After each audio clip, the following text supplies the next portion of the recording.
हारना बुरी नहीं अच्छी बात है, बताती है कृष्ण की यह कहानी। कृष्ण ने अपने आचरण से मानव जाति के सामने कई ऐसे उदाहरण रखे जो जीने की राह दिखाते हैं। ऐसे में भगवान कृष्ण का जीवन चरित्र सहज ही याद हो आता है।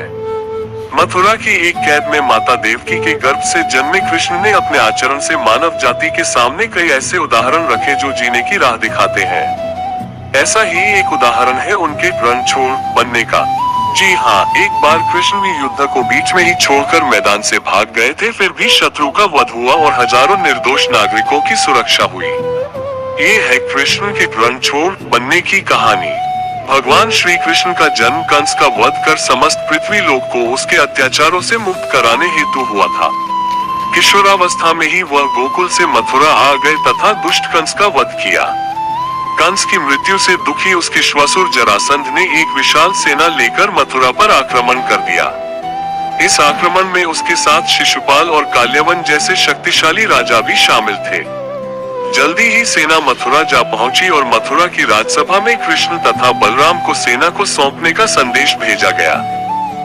पल भर में किस्मत बदलने की ताकत रखते हैं नमक के ये उपाय। इस युद्ध को टालने तथा मथुरा के निर्दोष नागरिकों को बचाने के लिए कृष्ण ने रातों रात वहां से सैकड़ों किलोमीटर दूर समुद्र में एक नई नगरी द्वारिका का निर्माण करवाया।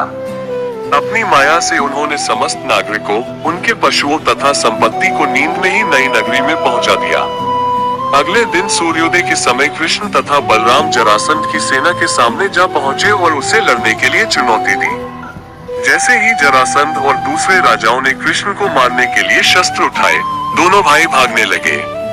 उन भाइयों के पीछे जरासंध तथा काल्यवन जैसे राजा भी भागने लगे। कुछ ही देर में दोनों भाई बहुत आगे निकल गए और उनके पीछे केवल मात्र काल्यवन रह गया।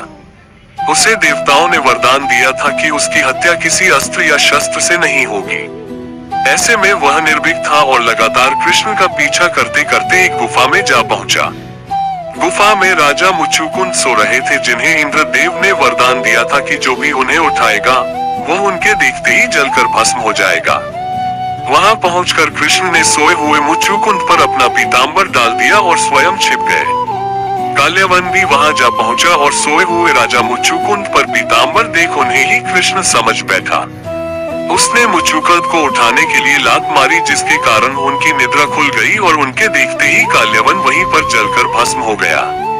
तत्पश्चात कृष्ण ने राजा मुचुकुंद को अपने चतुर्भुज स्वरूप में दर्शन दिए और उन्हें मोक्ष पाने का वरदान दिया।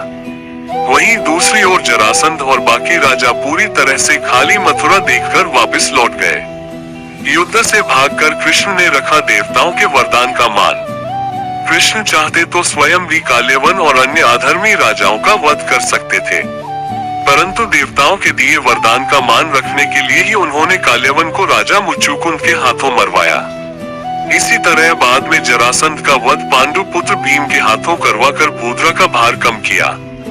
इस तरह कृष्ण ने दिया दुनिया को उदाहरण।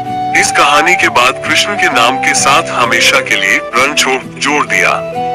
कृष्ण की इस कहानी से सीख मिलती है कि अनावश्यक ताकत का प्रदर्शन नहीं कर बुद्धिबल से काम लेना चाहिए। इस तरह हम अपनी शक्ति को खर्च होने से रोक सकते हैं और बड़े से बड़े संकट का भी सामना कर सकते हैं।